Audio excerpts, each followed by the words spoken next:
Welcome to Primetime Mitch, and because we're hurtling towards Halloween, it only seems right that I inject a little horrific royalty onto this channel, and with that today I am very pleased to welcome the connoisseur of carnage candy himself, Mr. Cody Leach. How are you doing, my friend? I'm doing good. I like that title. I'm going to steal that one. Yeah, I'm going to let you steal it because I don't really know where that came from, but I'm quite glad it came out. There you go. Basically, I just wanted to get you on here to talk about what you do because I might have told this before, you're quite a heavy inspiration for me wanting to do this channel. I've always enjoyed listening to your takes and the way you present things. So this is sort of a way of me getting to chat to you now and find out just a little bit more. But before I go into that, I just wanted to know, just right off the bat, what are your sort of favorite moments of your year so far? Of the year so far, I mean, it's been a pretty crazy year. So I've really started to branch out and do a lot of different things over the last couple of years, but this year especially, there's been a lot of really neat opportunities that have been laid my way. And by the time the calendar turns to 2026, I think I will have traveled more in 2025 alone than maybe the rest of the years of my life put together. I've been to South by Southwest for the first time this year, which was a great film festival.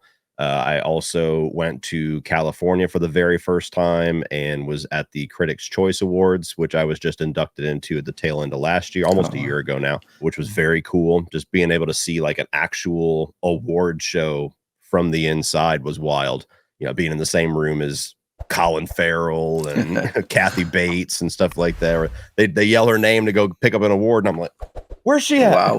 So that was pretty incredible. I've become really good friends with Rob Zombie's bass player Blasco, and him and his wife have been wonderful to me, very good friends, and they invited me out to Columbus, Ohio, right before the summertime to watch them at Sonic Temple, and I got to watch Rob Zombie's set from the side of the stage just before watching Metallica for the first time ever, which is crazy because I'm a huge Metallica fan. It took me 35 years to see them. So that was incredible. I've actually been to LA a second time to go to Monsterpalooza. Like I've been all over the place this year. So like 2025 has been very eventful with very cool opportunities. And just today I got told that I'm going to have a really cool opportunity to go to New York. Neon, the big horror film producer, and everything like that, the production company, they are going to fly me out to New York to watch Shelby Oaks with Chris Stuckman and do some video coverage on it. So I'll be doing that here in a week, just before I go to Texas for the Fantastic Fest. So it's kind of, I get exhausted just naming all the places I gotta go. I mean, it's exhausting, but it's rewarding because that's what you're here for, isn't it? That kind of thing. Yeah. Yeah. What I wanted to ask you going backwards, because I've listened to you speak before about sort of your introduction to horror from a young age.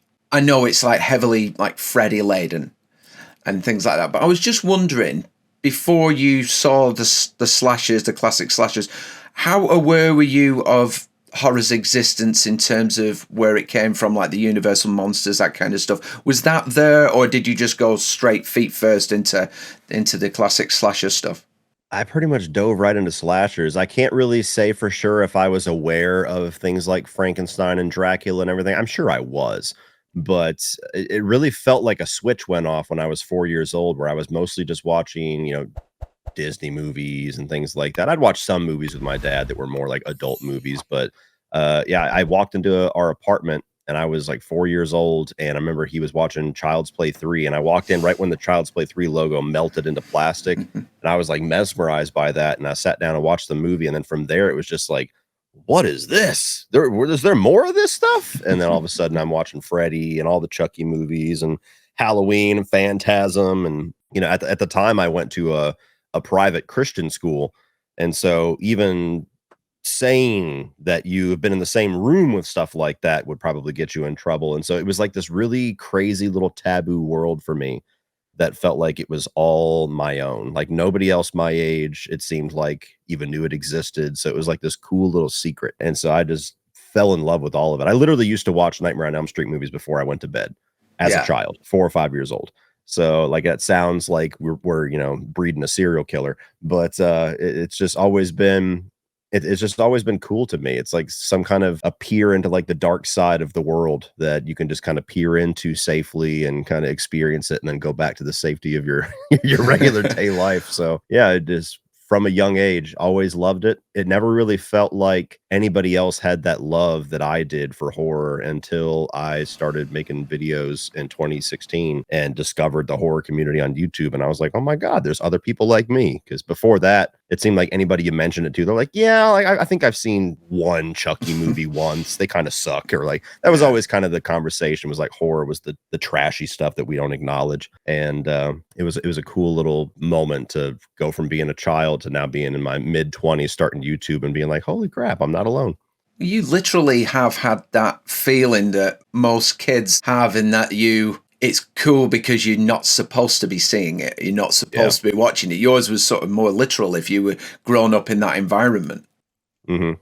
Absolutely. Yeah, there was something, and that's the way for kids with pretty much anything. It's the first thing you tell them they're not allowed to do. That's the thing they want to do the most. And so I remember there was a point where I was starting to watch them a lot, and my dad actually told me, he's like, hey, you're going to stop watching the Freddy movies and stuff because you're going to get in trouble in school. I was smart enough never to mention it, but he tried for a moment to, like, I guess, do the textbook dad thing, and it didn't work because I was like, what? Mutiny.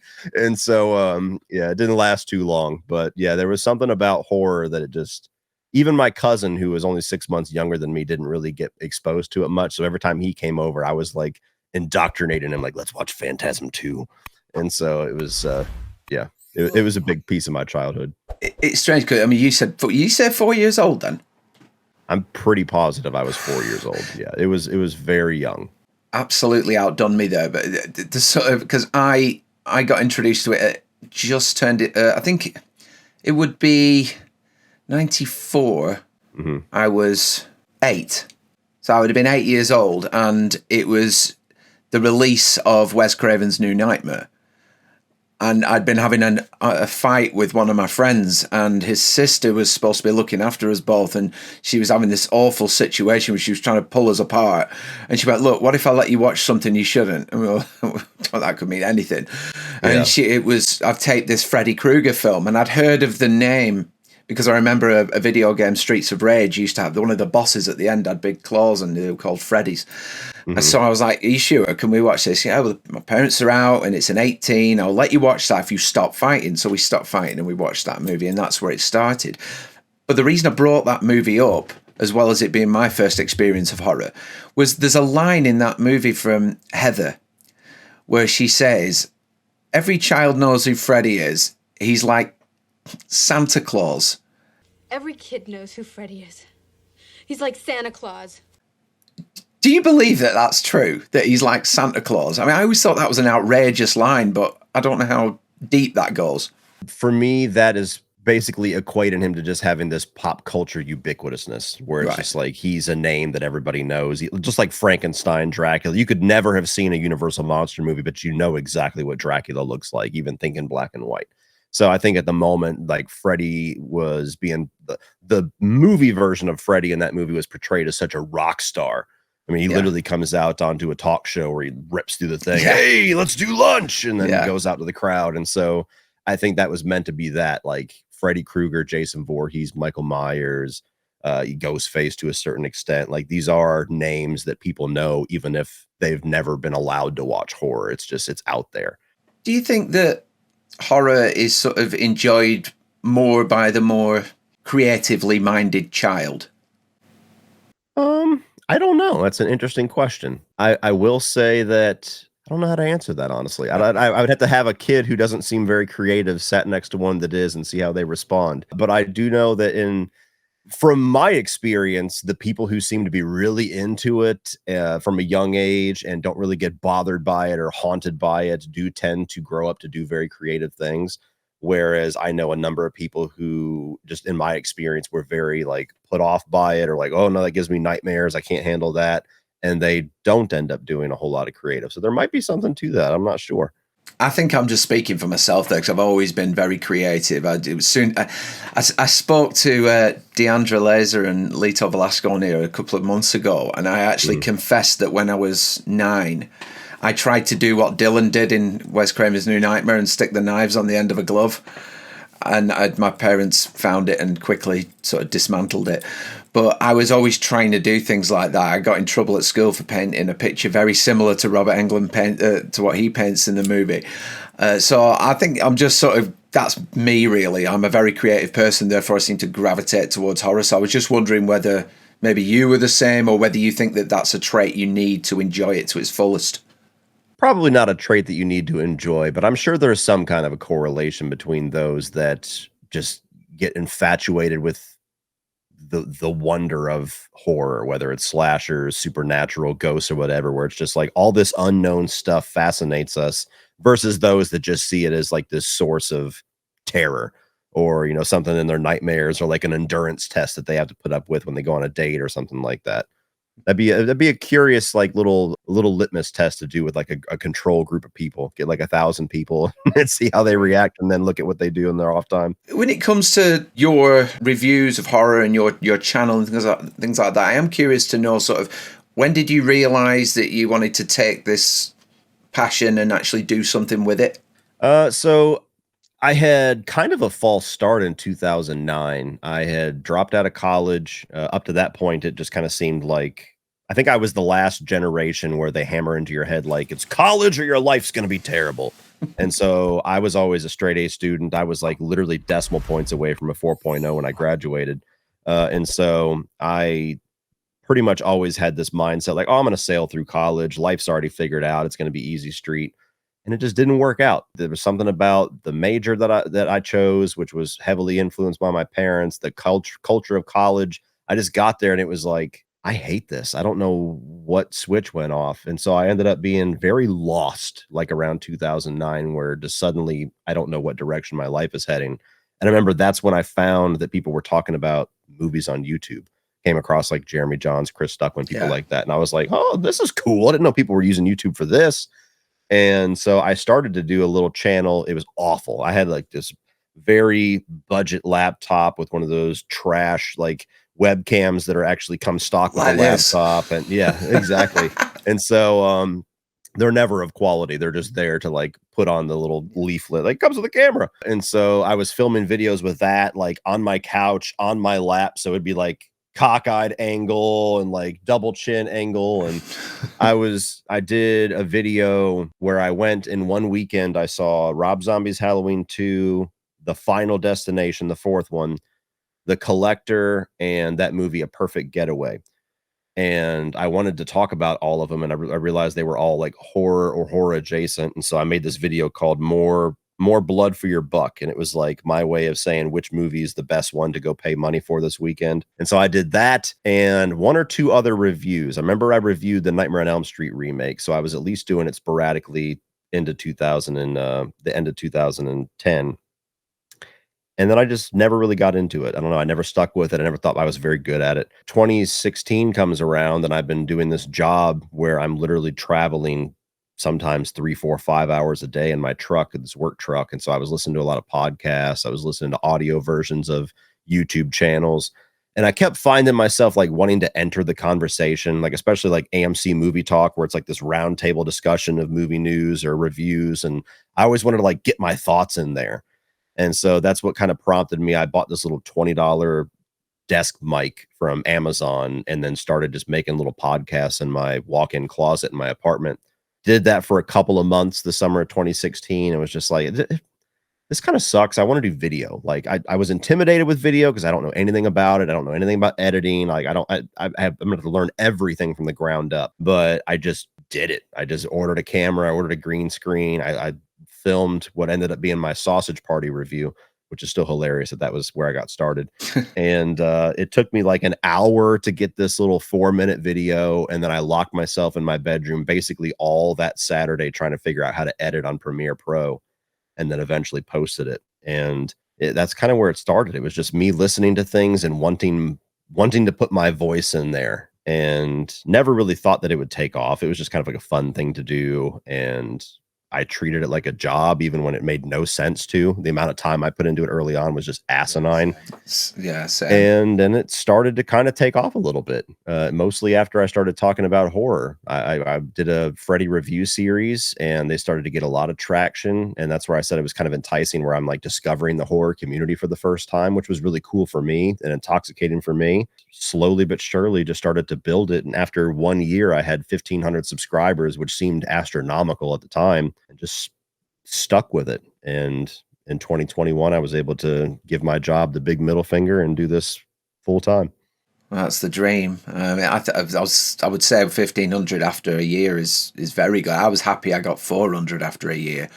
So, I mean, I was going to ask you though, are you, because he kind of half hinted or answered it in that question, but are you sort of a confident person in general? Or do you get like, because I get like imposter syndrome a lot, because I've only just joined this. This is like, I started this at the end of 2023. And I always feel like, even if I go to a convention or something, or I was volunteering at a festival, like 2 years running, I did it, showing new horrors, brand new horror movies, and sort of the early screenings and the first screenings. And when I'm there, I'm like, should I be here? Do I know as much as these guys? Do you ever feel like that? I imagine it's not so much now, but you must have done at some point. Oh, no, I still feel that way sometimes. I've always been kind of a quietly confident person. I've always been very confident in what I can do. Anything I've ever put my mind to, I've always, almost without exception, been able to accomplish at some point. And so I've always had confidence in myself without ever being that person who's like boasting it.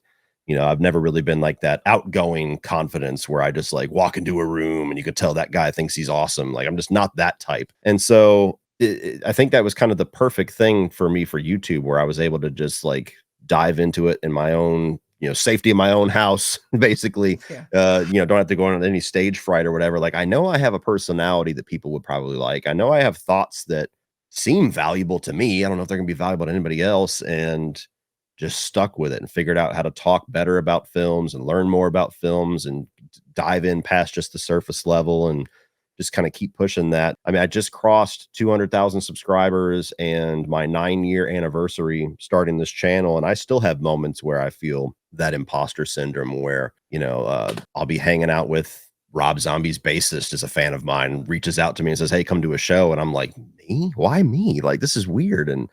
Or I'll be hanging out with Damien Leone at a con, and he's like knows me and is hanging out with me and is excited to talk to me as I am with him. And I'm like, why me? Like, I always have that feeling. I don't buy into my own hype, I guess.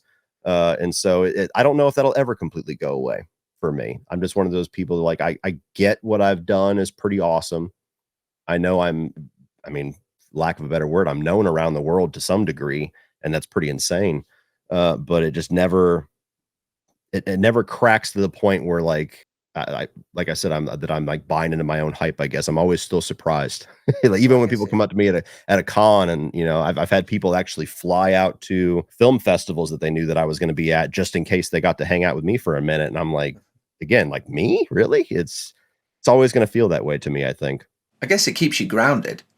It does. And for everybody that meets me, I think that's one of the things that they appreciate about me the most, is that I'm very real, and I'm not that person that just gets a little internet fame and suddenly thinks I'm king shit or anything like that. I'm always kind of like, I'm just Cody. You know what I mean? So I'm glad that I'm kind of that way. You mentioned the horror community, because I think the most rewarding thing from doing this for me is finding a community that is such a fun place to be. And I wondered, when it comes to reviewing movies, because I know you have quite a lot of content that isn't horror on there. You've got other genres in there as well. Do you find it easier to review horror than any other genre? No, there's few movies that I find difficult to review. I think horror is just kind of like my North Star. That was where I gained a lot of my following early on, and I've kind of become known as a horror YouTuber. And I think when I went full time, one of the big things that I told myself was like, I need to do a lot more. I need to, at first I was trying to do a video a day. I did that for months and then realized that was disadvantageous to do so much, because then people just, even though your most loyal fans kind of get sick of seeing you 7 days a week. Yeah, exactly. And so I learned that lesson, but also I wanted to branch out and be able to cover more movies. And then you start doing film festivals and suddenly you're watching a lot of foreign films. You're watching different genres that you don't typically dip into. I try to watch most of the new releases, regardless what genre they're in. If they seem like they have some buzz or if they're somewhat interesting, I'll dive into it and usually walk in pretty blind. And I think that was important for me as somebody that, I'll always be a YouTuber first, but being able to get to a point where I've, been certified on Rotten Tomatoes, which wasn't a huge deal, but you have like that, or then you get inducted into the Georgia Film Critics Association, which is like, oh, that's kind of cool. And then all of a sudden you're in the Critics' Choice Association. It's like, well, if I'm getting to this point where I'm starting to really dive into this and take this serious to the point where I want to be, I'm known as a YouTuber, but I also want to have the side of it where it's like, I'm actually a serious critic. I can't just review one type of film. And luckily, I was worried that my ambitions for that might counteract with the way that YouTube works, and people would reject, like, hey, we want your thoughts on horror. We don't necessarily want everything else. And luckily, it has not been that way. Ever since I've been full-time, it's been full steam ahead. I've seen nothing but growth. And, there's still some movies, some genres that, of course, I know are going to underperform just because they're not very buzzworthy movies to talk about. But if I want to talk about it, I just take the hit, put the video out there anyway for my own just satisfaction. But I've been lucky enough where my audience has not been so dedicated to horror where they're actually willing to explore other stuff with me, which is very cool. I think that's testament to the way you present it as well, because they'll probably just might not have an interest in that genre or that movie, but they'll listen to it just because you might give them something that will push them towards it, perhaps. I don't ever want to just do things that are popular. I want to try and throw some stuff out there that might be a positive influence on, like, for example, I'll throw some classic movies out. There's some really old movies, obscure films that, no one's heard of. And if it's out there, it's out there, and then somebody might come across it. And I've sort of been successful with that. This is probably the one question I was most interested in. Okay. I remember you saying, is it you came out of the Final Destination and went into Halloween 2 Rob Zombies? Was it that way around? Yeah. I mean, I cannot abide the Final Destination. Right. And my partner, Amy, cannot abide Halloween 2. Was I right in saying that you said that maybe the way you looked at Halloween 2 was probably influenced by what Final Destination 4 was like? My question is, after all of that, does mood and circumstance impact movie opinion? 100%. To me, your experience watching the movie is almost as important as the movie itself.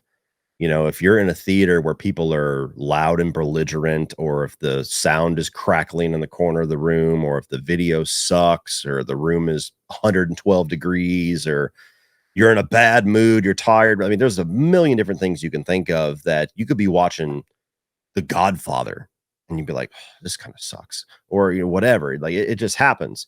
And so there's been very few times, but there have been times where just you watch something in a certain mood. Like I remember when I watched Evil Dead 2013 in the theaters, and I was like, that was okay, and didn't really care to ever watch it again. And then just happened to just throw it on for reasons I don't even know. Just let me give this another shot. I don't really care what's on the TV right now. And within 20 minutes, I was like, what the hell is wrong with me? This movie's awesome. And that doesn't happen often, but it has happened. And there have been times where, I mean, like film festivals is a very good example of that. I mean, you want to know how much you truly like watching movies, go to a film festival, because you'll find out quick how much you really like it or how burnout you get. I mean, there's times where you'll be watching 3, 4, 5 movies a day for 6, 7 days in a row. And even the biggest movie fans are going to hit a wall at some point. And so there's always cases where you could watch something that's decent, but it's at the end of a day that's just been rough. And you're not as engaged, not as interested. You're not as open to experience and whatever this movie is willing to give you as you would be if you just watched that on a random Saturday, after having a great day or something. So yeah, I try to be honest. That's kind of, it doesn't come into play very often, but if I do have something that happened that I do think is going to impact my experience, I try to be honest and actually put that in the review as kind of an asterisk.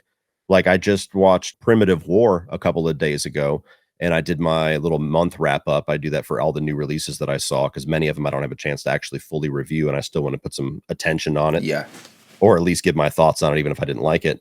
And with Primitive War, I wasn't able to go to the theater to see it, but I was sent a screener. And if you've never had experience with digital screeners, it can be extreme hit or miss. Sometimes they're great quality. Sometimes they use an app and it's wonderful and it's easy and it's user friendly. And then other times you get it where it's run from a website like Vimeo or something like that. It's not the best quality of sound and video. Sometimes they have watermarks, so they'll have text. Like this one literally had in big bold letters, screener copy across like the bottom third of the movie. There's segments of the film where there's subtitles, and the subtitles are behind that text saying screener copy, so you can't read it.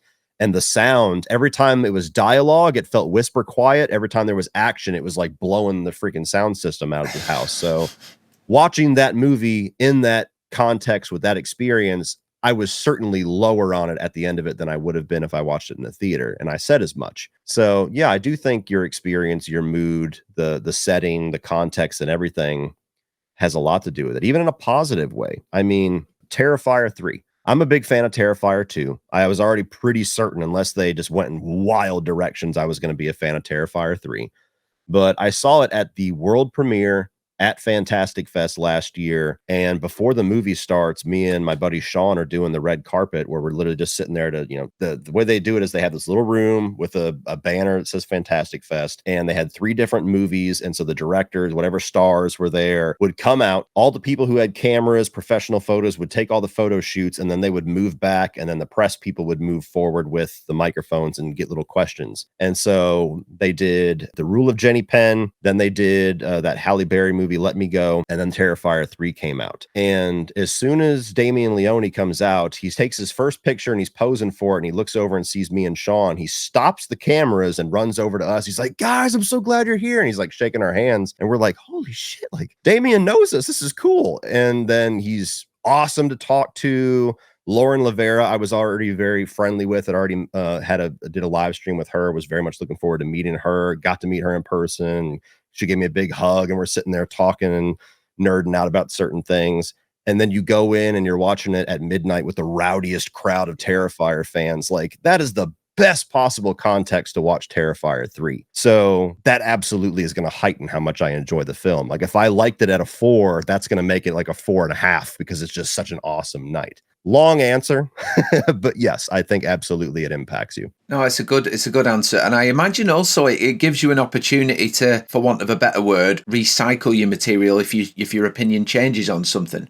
Yeah, I haven't had that happen too often, but yeah, you will have some times where you revisit something and you're like, I mean, I've had it happen where I review something and I'm very excited to see it, or just was in a really great mood or whatever. And then I get to my end of the year ranking and I'm like, I watched it again. It's not quite as high as I thought it was. Or, you know, I try to be honest about it whenever I catch it. I've noticed it with the rankings sometimes. I think it was off the top of my head. I remember you sort of Friday the 13th dropping down the list with each view. So yeah, I think as well though, I mean, if it refreshes your content and makes it more honest, then... And as you get older and your tastes develop and you see and notice certain things, I mean, sometimes movies grow on you, sometimes they fall on you a little bit. I mean, it happens. Yeah, I think certainly I've got sentimental feelings about certain movies that are regarded as and are absolute shit. Don't we all? I know. Well, one had particularly upset you. When my parents first told me that they were okay with me watching horror and they weren't going to stop me doing it anymore, and they went and got me a VHS.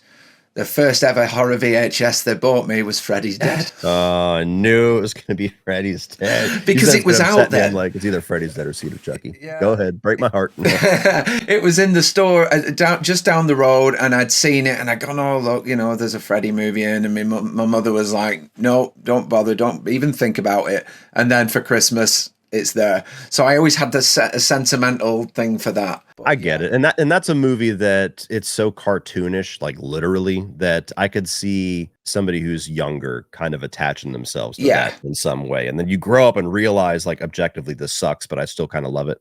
Yeah. I think with better minds behind it, it had something they could have done something with. I think there was ideas in there that I liked. Ironically, though, not ironically, but they all didn't involve Freddy. I think the better scenes in that movie that could have been used better, he was nowhere near, because he, like you said before, is, I think, the worst part of it. But yeah. Personal question, really, that I want to know about. Do you get to see many British movies? No. I mean, aside from ones that they play at film festivals and stuff like that, or of course, if there's one that gets a lot of buzz, my experience is kind of limited to like Guy Ritchie, which is probably the most American thing you can say. Yeah, I haven't dove into British stuff too much. And I think part of it is because the ones that I haven't quite vibed with much. Even like Edgar Wright, you know, I'm not the biggest fan of Shaun of the Dead, which is like sacrilege to say for a horror fan, and a number of others where there's something about the British style of humor that I just always bump up against, where I'm like, I just don't get it. I'm not understanding what the value is here, with few exceptions. Like I really like Hot Fuzz.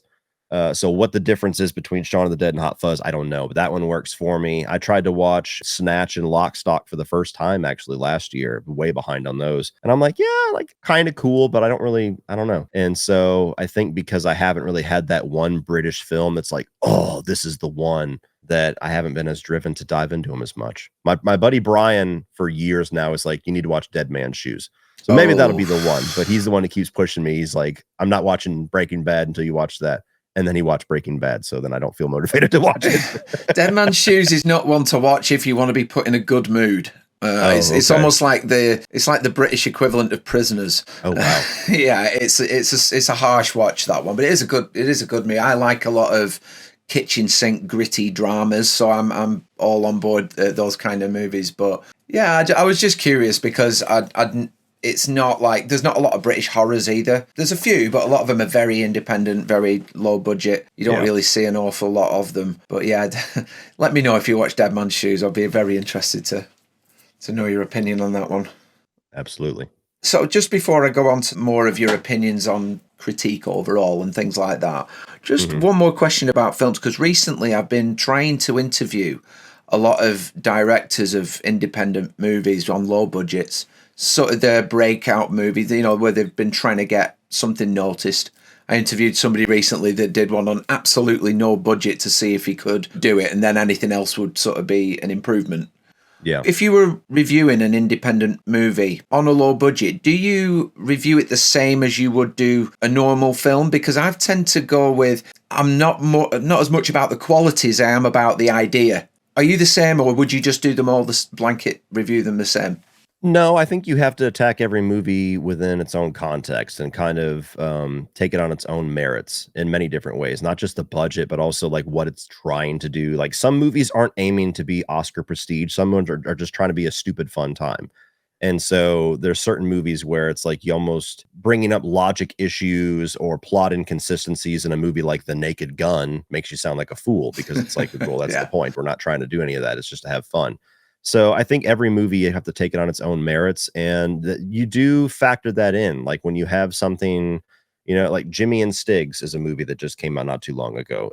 It was released by the Horror Section. This is that new production company that Eli Roth started, where he's trying to kind of have a place for low budget independent horror films to have a home without having to go through the studio system. And I'd be like, hey, edit this, take this out, cut the gore down here, pull the tits out of this scene. Like he wants to have a place where raw movies can live. And Jimmy and Stiggs is a movie that I was borderline miserable watching, because it's like a 15-minute short that's stretched out to 90 minutes. The dialogue I thought was atrocious, because it's just like, it's like the worst version of a Rob Zombie script, where it's just like every third word is the F word, mother effer, like something. And just even somebody who cusses like a sailor like myself, I get exhausted with it, where I'm just like, oh, which is kind of its charm. It's extremely low budget, so it borders on being extremely cheesy with the effects. But you watch to the end of the movie, and after the credits, they show the director, writer, producer, probably editor too, Joe Begos, and how he made this movie. And he literally just made the entire thing himself by hand in his apartment over like 4 years. And so stuff like that fascinates me, where, you know, on an enjoyment level, if that's the only criteria I'm looking at, it's like an F. But you look into what he was able to do with no money, and just the creativity of, I'm going to build this alien with plaster, and I'm going to shoot 4 different locations that are exactly the same room in my apartment, but I'm going to completely redress them to build different scenes. Like all that kind of stuff makes me like it more, just because he's doing so much with so little, versus a movie that has $300 million and looks like shit. You know what I mean? So I think every movie, there's a bit of a gray area with that kind of stuff. Or even like Primitive War, where it's a movie where it's like, this is a great concept. The CGI is really rough, but also you look at the budget and it's like, well, they still did a lot with a little. Yeah, you can understand it. I don't know if this is a heavy question or not, but as a critic, I've seen sort of all varieties of critics and reviewers on YouTube and various social media platforms. And I just wondered what you feel is sort of more of a problem. You get some people that will say a movie is amazing and great, either because everyone says it is, or because they want like an invite to the premiere or something like that. So they'll just say it's great just to kiss its ass, essentially. Mm-hmm. And then you've got those that sort of will trash it because it gets argumentative engagement. What do you think's more of a problem out of those two things? I despise both. I'll start with that. I honestly think, as much as it might surprise either you or whoever's listening, I think those that fake positive engagement are more harmful. Because I think most of us that are mature and have a brain in our skull know how to tune out the people that just trash everything. Yeah. They very quickly get that reputation. You know, like, oh, this person just hates everything Disney, or they hate everything with a female lead character, or they just hate every movie. Like, what movies do you enjoy? Start there. It's a short list, probably. I think it's easy to tune those people out. They have their market, their audience. Some people just love to be around hate and misery, and that's not going away anytime soon. But for me, I think the more concerning issue is when you have people that get access to things, or they go to film festivals, or they're trying to get their name out there, or get in goodwill with the studio, or just get their name on the poster or the Twitter post or something that, I mean, we'll just call it what it is. They lie. You know, they inflate their opinion, or they full on fake their opinion because they want the benefits of the studio enjoying what they have to say. And I think that absolutely decimates little by little the integrity of what we're trying to do, those of us that do want to do it the right way. Yeah. And so I think it waters down and it kind of pisses all over everything that those of us that have integrity are trying to maintain, which is giving your honest opinion, whether it's easy or not. And, you know, doing that hard work and having to face the backlash sometimes when you have a movie that gets all these Oscar awards and gets us 90% on Rotten Tomatoes, and you're the one guy who says, I hated it. So you have to face the firing squad sometimes. And aside from that, what I dislike about it is that, you know, you have viewers out there, whether it's YouTube viewers, TikTok viewers, or just people that follow you on Twitter, that you build a certain amount of trust with these people. And so when you give these early reactions, they very much will base their expectations off of what you say. So if you come out of a premiere of a movie and you're like, this thing's awesome, then all of a sudden they're like, oh my God, I'm excited. I wasn't going to go pay money to go see it, but now I am. Well, sometimes people will just have a difference of opinion and they're like, well, I don't know what you saw, Cody, but it wasn't really for me. It happens. But if you have somebody who is walking out of a premiere, they didn't really love the movie, but they really want to be in with A24. And so they talk about this movie like it's the second coming of Christ. And then somebody goes and watches it, wastes their time and their money, and it's just an okay movie. One, you've screwed that person over, and now they're less likely to go to the movies again for a while because they had this bad experience. But also, you have times where somebody might have liked the movie more than they actually did, but you set their expectations so high that even a movie that was just okay or good is a massive disappointment. Where if they just walked in with average expectations, they might have been like, that was a good time.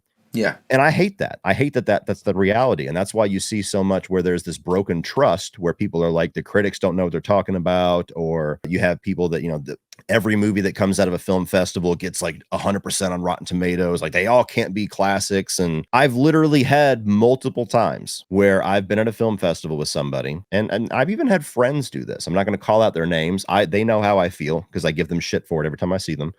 But I've even had friends where I watch a movie with them. You walk out, you start talking about it. It was okay. Like, this was kind of disappointing. It wasn't as good as I thought it was going to be. Like, this was cool, but this didn't work. And then 20 minutes later, I see their tweet or their letterbox, and it's like, this thing is it. You know, this is the best. And I'm like, that is not what you just told to me 20 minutes ago. But that's what you're putting out there. I hate that. Absolutely hate it.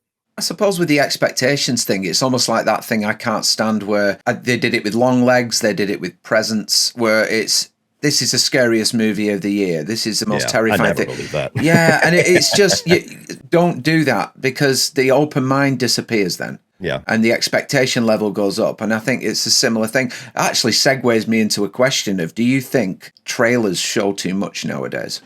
I barely even watch trailers because absolutely they do, especially if they're Blumhouse movies. Blumhouse trailers are the worst. That's the whole movie in 3 minutes. Yeah. Yeah, I can tell you the movie that broke me was Sinister. which is a Blumhouse film. I was so excited for that movie. Pretty much everybody I talked to absolutely loves it, and I really like it, but my experience was very much decimated by that trailer because the trailer literally shows the entire film. And so I remember sitting in the theater going, I should be loving this, but I see everything that is coming around every single corner. And that was the time where I started to make an active effort not to watch trailers. And sometimes it's hard. Yeah. Sometimes just professionally on YouTube, you're like, I have to react to this because it's going to go bananas on YouTube. But, you know, like when Halloween 2018 came out, I watched the first trailer. I avoided all the rest. Yeah. And that's what I'll do. Like at minimum, I'll watch the first one. If they're doing second, third, fourth trailers, at that point, you're showing the whole movie. But even certain things like 28 years later have trailers that are very good about only showing certain things, or like Barbarian. That was one where they showed almost nothing. And those are such breaths of fresh air. It's a really big dice roll, and you come up craps more times than not whenever you're rolling the dice with a trailer of, is this going to show too much? And usually you can feel it. Yeah. You know, they the Black Phone 2 trailer. I loved the first one. I'm so excited for the second one. I started watching it. I got about 60 seconds into it, and I'm like, I've seen too much already. I'm not watching. There's a minute and a half left. What else are they going to show? So yeah, there's plenty of times I've heard online like the trailer ruined the movie, or the trailer showed the whole movie, and I'm like, that's why I don't watch them. I go in blind. It's hard. It's a hard practice. Oh yeah. And it's so rewarding. It's so rewarding because you're watching something. You're like Weapons. I didn't watch a trailer for Weapons. No. I didn't even know what it was about. Just knew Zach Kreger did it. I'm there. And so you watch it, and you know, I knew the basic premise of kids disappeared. That was it. Yeah. And then you just get to go on this journey. That's what the filmmaker intends. You know, you're not supposed to be primed for a lot of these movies. You're supposed to walk in and boom, you're off to the races with whatever they decide to tell you when they decide to tell you. And those are the best movie experiences when you can preserve that. I didn't watch a second of the Final Destination Bloodlines trailer. I was interviewing Jeffrey Reddick, and I'm like, he's like, have you seen? Oh, no, and I won't. And I went to watch, I think, 3 movies that week, and I had a piss break every trailer. Like every time the trailers came on, I was out. And it is, the reward's massive. The biggest reward I got was Companion, because I'd seen a teaser trailer which showed absolutely no indication of the direction it goes in. And I was so happy when I came out of that. So now that's the thing with me. I will not watch them at all. Yeah. Yep, I'm right there with you. And it's a hard discipline to have because it's so enticing when you want to watch something, you want to be a part of the conversation, but you just block it all out. And it's much more rewarding when you finally get to see the film, because almost without exception, you're going to have a better experience. They all seem to have the same structure as well. And they all seem to end on a jump scare, which I find really frustrating. Especially with horror, that's the thing that you'll sacrifice, is you're going to get the best scares in the movie shown to you almost always. You know, very rarely do they save the best scares. The marketing loves to put those in there. I just can't imagine it being done in like decades before. You know, like the Jaws trailer with the head coming out the porthole. I just no. It's frustrating, but I suppose if I don't expose myself to it, I don't get frustrated. So I want to just mention that you brought to light something I have been wanting to bring somebody to bring to light for a long time, and you finally were the person that did it. But that is one of my favorite movies of all time, and I never hear anybody talking about it until you came along and said, like, this is like an absolute hidden gem. I found that movie so satisfying because I discovered it. Rather than it being just there and everyone knowing about it and me going to watch it and making my own opinion of it. I found that. It was like I unearthed it, like an archaeology or something. Is that, can you compare that kind of satisfaction when it comes to a film, when you found it yourself and nobody else knows about it? Yeah, there's a film called Rudderless that I've talked about a lot on my channel. I'm pretty sure 75% of the people on planet Earth that have seen it are because I've told them to see it. I was quite literally just bored in my apartment when I was like 23 or 24, and I think I saw like a YouTube ad for it or something. It just randomly kind of came across something so easily you would just skip, never hear of again. And I was like, you know, I was trying to think of what I was going to do tonight. Let me check this movie out. And I watched it, and I was just blown away by it. And I was like, oh man, people are going to be talking about this one whenever they get a hold of it. Never happened. It's like one of those movies that you would think just doesn't even exist. And so I just always loved it. I showed, a couple of friends or whatever. And then when I was on YouTube, I still haven't reviewed it. Those are the movies that are hard to review. The ones that you just have this deep personal love for, because you almost feel intimidated, like you're not going to do it justice. Yeah. I still have that issue sometime, even though I've been doing this for 9 years. So I still haven't actually reviewed it, but I've talked about it so many times for in response to questions like this, or in rankings of like my favorite movies or whatever. And I've had so many people come to me, maybe one or two come to me and say, like, it wasn't really my thing, but almost 98% of the people that are turned on to it are like, dude, thank you so much. Like, I love that movie. And like, I don't even know, I've never heard of it before. I would have went my entire life without knowing it. And that's like the most satisfying thing in the world to me, is when somebody tells me I've turned them on to something like Frailty, or one of these hidden gems. Like, I've just kind of let them into this little secret, and now they get to go let somebody else know the secret. Like, that's just cool to me. And like you were saying, there's something about that. There's certain movies that we all know, like nobody's holding Empire Strikes Back a secret, but you get a movie like Frailty or Rudderless or something like that you love, and not a whole lot of people talk about it, or really like hold it up to be this champion of a film that it is. You almost had this deeper connection to it. Yeah, it's like it's yours, isn't it? Yeah, exactly. It's like you get to, like, a piece of it is yours, versus something like, like my favorite film of all time is Die Hard, but that's a movie that everybody knows. That doesn't feel like a secret that I'm holding on to. So yeah, I agree. I have a real fondness for, I think it was 2003, a movie called Dead End. It's I don't know if you're aware of it. I can picture the cover. I've never seen it. Yeah, Ray Wise and Lin Shaye, and it's it's a Christmas. It's at Christmas, but it's a horror that's more about the horror than it is about the season. I took the DVD to Lin Shaye to show it her, and I was like, that is my favourite thing you've ever done. She was like, oh my God. And I went and got that from a supermarket for £4 or something. I get so much satisfaction because it does feel like that's mine. Anybody that watches it, it's because I've given it to you, that sort of thing. I love that feeling. Absolutely. And when you tell the stars or anybody that you love that, it's like you kind of like brighten their eyes a little bit, because you're not talking about, you weren't the 10,000th person to ask her about Insidious. Yeah. And so I've had that happen with Carl Weathers, actually. Oh, wow. Right before he passed away, almost a year to the day, I met him, and I was sitting in line for 45 minutes, and I'm sitting there thinking, I'm like, every single person on this line is going to ask about Rocky or Predator, every one of them. And so I went over his IMDb. I'm like, what else have I seen with him that I can ask about? And I saw that he was in a couple episodes of The Shield, which I love. I was like, oh, I forgot about that. And so when I got up to him, I did my little obligatory, hey, always been a huge fan. My dad raised me on Predator and Rocky, and I'm raising my kids. You're generational in my family. Oh, thanks, man. And then I was like, but what do I got to do to get you and Chickless back for like a Shield resurgence? And then all of a sudden you just like, you bring the conversation out of them that nobody else got.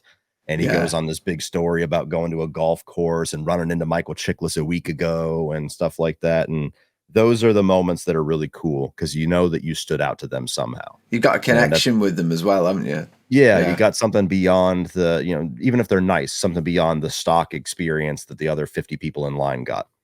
See, to me, it would have been Happy Gilmore with Carl Weathers. But sure, yeah. That's a big one for me too, but I figured that was also going to be high on the list.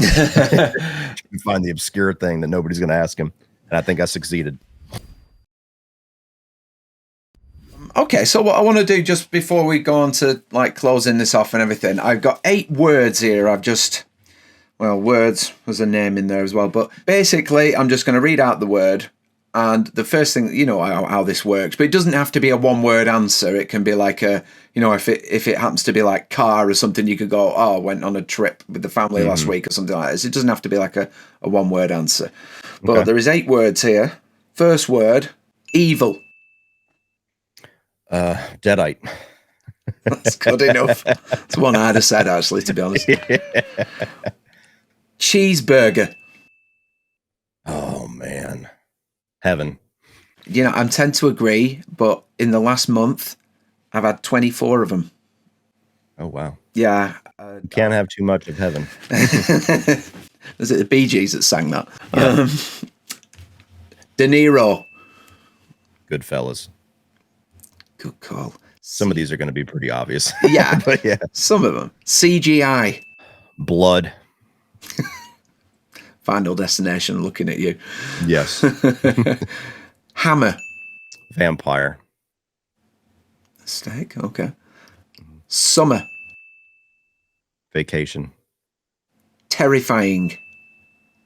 Clown.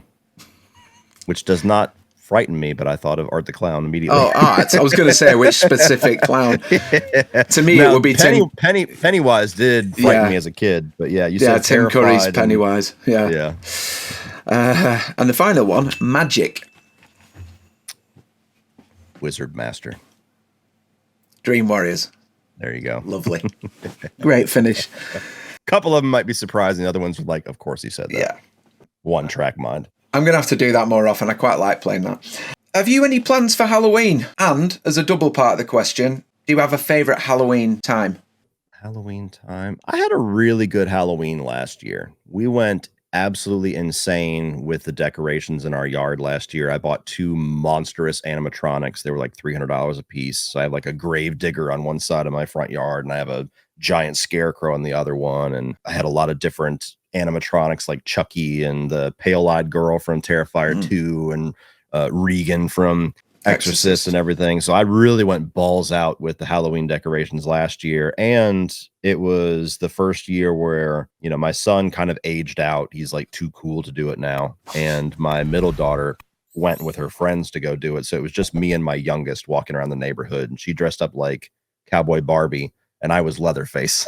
So there was kind of a thematic through line there of like cowboy and Texas Leatherface, but it was very hilarious to walk around the neighborhood and I'm this sadistic cannibal serial killer and she's, you know, pink and poppy Cowboy Barbie. Got to even it out. Yeah, there was just something fun about that. It was kind of a neat little one-on-one experience. So last year was really fun to me. I don't have any plans currently this year. We're going to have to decorate here very soon because I'm going to be gone a lot, as I was alluding to earlier, very soon. So if we don't get it done in the next week, it's going to be October before we can start. I don't know what I'm specifically doing on Halloween. It's probably going to be the same thing. It's probably going to be walking around the neighborhood with my youngest, more than likely. Probably maybe even both girls this year. We'll see. That's the only plan I have. Aside from 31 on 31, you know, video-wise, I do that every single year too. So usually I'm putting the finishing touches on that and then go trick or treat and then come home and watch my premiere and interact with everybody while we watch it. That was great. Kind of my routine. Well, it's been a joy having you on, Cody. I really appreciated you being here. Just before I wrap this up, if you want to mention anything that you have got coming up on your channel soon that people might want to watch and look out for, the floor's yours. Yeah, I appreciate the invite. It was fun. So we have Conjuring coming out tomorrow, Conjuring Last Rites. So I'll have a review out for that probably tomorrow night because Dexter Resurrection is also ending tomorrow night. So I will prioritize that video, the finale review for Friday. Then I'll have a bunch of Dexter stuff. I'll probably review the entire season. I'll re-rank the seasons. I'll probably do like top 10 characters or episodes. You'll have 2 or 3 different ranking videos kind of celebrating the Dexter fever before it dies out until next year. And then we have the Long Road or the Long Walk. Long Walk, yeah. The next week. And then I'll have some kind of video out in regard to that Shelby Oaks experience. And then I'll be at Fantastic Fest seeing Black Phone 2 and Shelby Oaks again and a bunch of other movies. So then it'll be just a lot of hopefully awesome early reviews and hopefully not a lot of disappointments. But yeah, Fantastic Fest should be pretty balls out content wise. I look forward to it. I'll certainly be watching it because it's always on my notifications anyway. Your stuff always immediately appears. It's always something good to watch and listen to while I'm doing the dishes as well. So thank you for that. Happy to be the background distraction. Well, guys, thank you for watching this video today. It's been a pleasure having Cody on, and go check him out. It goes without saying his content is outstanding, and his opinion is of great interest to me. Hopefully it will be to you too. If you enjoyed this, please smash a like down below, hit that subscribe button and that notification bell, and I will catch you all very soon, and as we look forward to hopefully another very happy Halloween. Thanks guys, stay safe.